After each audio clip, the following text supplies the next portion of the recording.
meeting Baraka, the blind rhino. Lucy, we have come to one of our best rhinos. His name is Baraka. Baraka means blessing, so he's a blessing to us. Yes. Come on, Baraka. Hello. Hello, Good gorgeous. boy. There you And go. your hand, and then this is the horn, you can feel it. Hello, honey. Yeah. And then you can move your hand way below here. You can What feel colour his is it? It's grey in color. How old is he now? He's 27 years old. Uh-huh. And the left eye got a disease cataract. Black rhinos are known to be very aggressive and very mean in nature, but over years he's been tamed by the team that takes care of him, and he is able now to allow people to get close to him. You can't really, in a natural environment, get this close to a black rhino. Right. I feel so privileged. I feel connected to him already because we're both blind. I don't know. I feel like this is the most special encounter I've had so far with him, and I honestly know what it feels like to go blind. How long has he been blind for?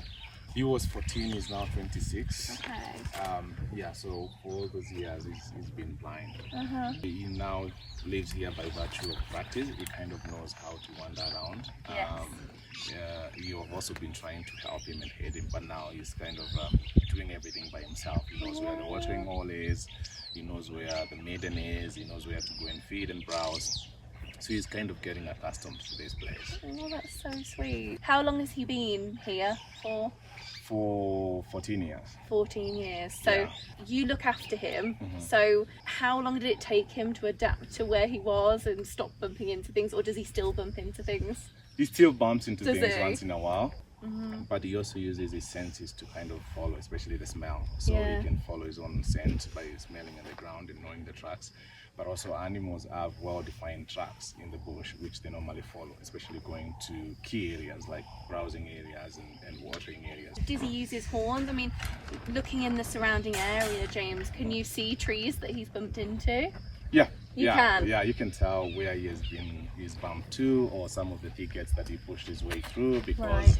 he couldn't wrap himself around it. So he decided to use his strength and energy and his arms to go through. You Yeah. can always tell where he has been, especially Right. out there. Does Baraka look blind, James? Yeah, when he's walking around, you can always tell Yeah. because he doesn't see, because he seems to be wandering back and forth. And how did he become blind? He lost his right eye to a fight with another rhino. You know, rhinos are territorial, as you mentioned, in nature. He overlapped another male territory and ended up in a fight. And it seems that his right eye was completely got out, so it completely removed out. Did he lose that first? Yeah, Right yeah, his right eye. Same as first. me, yeah. And then the left eye got out into cataracts. I feel really connected to him. I honestly, So you lost your first I lost, right eye as well. yeah, I lost my right eye first, the sight in it. I haven't lost the actual eye. But I would know what pain he was in. I really feel for him, you know, having to get around in this enclosure and learning his way about. And the same with the cataract, that must have been so confusing for him when he was first going blind.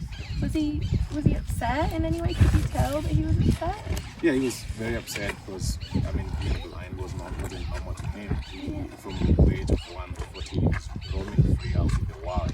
Yeah. And I think him becoming blind at the age of 14, he get to learn how to do things in that state. Okay. You know, which was really hard. I know for us, sometimes we have people to help us. We have dogs to help us. Yeah, it's so hard. I understand. You know, when you first go blind, you do feel sad and snappy, and he was probably aggressive because he was just like, I just want my eyesight back again, and it's not my fault, and I don't know where I am, and I don't know where to go, and I don't know what to do, and yeah, there was definitely those times for me in my sight loss journey too, and I feel so connected to him, bless him. Yeah. He's so cute. And his chomping is just so adorable. Yeah. I have a really rare genetic condition, and I had a cataract too, that eventually in my last remaining eye, just like Baraka, it kind of like made my vision go, and eventually that got, you know, detached my retina at the back because I had that cataract operation. So And the most time that I feel sorry for him is when something